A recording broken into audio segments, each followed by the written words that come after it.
Quando olhamos para a Ucrânia de hoje, percebemos que muitas pessoas falam russo, principalmente nas cidades e nas regiões próximas à Rússia. Isso levanta uma dúvida: se a Ucrânia é um país independente e tem sua própria língua, por que o russo é tão presente?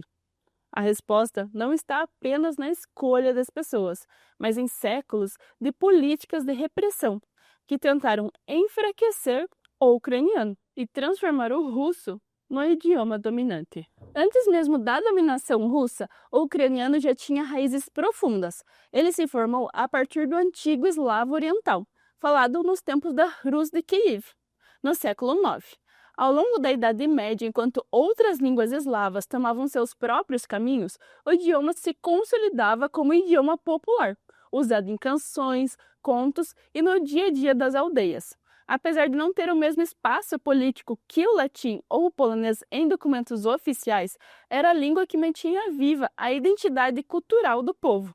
Esse detalhe é importante. O ucraniano nunca foi apenas um idioma, mas também um elo entre as gerações e um símbolo de pertencimento. Desde que partes da Ucrânia foram incorporadas ao Império Russo a partir do século XIX, começou uma forte pressão linguística. O ucraniano foi banido de escolas, de documentos oficiais e até de igrejas. O Decreto de Alms, em 1876, proibiu publicações e apresentações artísticas em ucraniano, deixando o russo como a única língua de prestígio. Dessa forma, criou-se uma divisão. O russo passou a ser usado em contextos formais e urbanos, enquanto o ucraniano sobrevivia, sobretudo, no campo, transmitido oralmente entre gerações. No início da União Soviética, houve um breve momento de valorização cultural, chamado ucranização, mas ele logo foi substituído pela política de russificação. O russo se consolidou como a língua da ascensão social, da universidade, do exército e da burocracia. Quem quisesse um bom emprego precisava falar russo. Ao mesmo tempo, o Holodomor destruiu grande parte da população rural, que era a principal guardiã da língua. Assim, o russo ganhou ainda mais espaço nas cidades, enquanto o ucraniano foi reduzido a algo visto como camponês. Com a independência da Ucrânia em 1991, o ucraniano foi declarado língua oficial, mas o país herdou essa realidade complexa. Milhões de pessoas haviam crescido falando russo em casa ou na escola. Em regiões como Donbás e Crimeia, o russo era predominante. Isso, no entanto, nunca significou que essas pessoas se consideravam russas. Identidade nacional e idioma são coisas completamente diferentes. Durante muitos anos, o bilinguismo foi uma característica marcante da Ucrânia.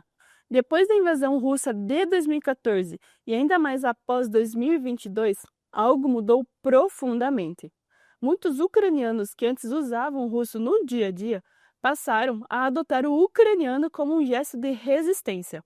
Falar ucraniano deixou de ser apenas uma questão cultural e se tornou um ato político, um símbolo de unidade nacional diante da tentativa de apagamento. Vemos isso nas redes sociais, em escolas, universidades e até em conversas familiares. Pessoas que cresceram falando russo estão fazendo um esforço consciente para se expressar em ucraniano. Esse movimento mostra que a língua não é apenas uma comunicação, mas também uma bandeira de identidade e liberdade. A guerra acelerou esse processo de transformação. Em cidades como Kharkiv e Odessa, tradicionalmente russófonas, houve uma explosão do uso do ucraniano no cotidiano. Para muitos, falar russo hoje é doloroso, porque lembra a língua do agressor.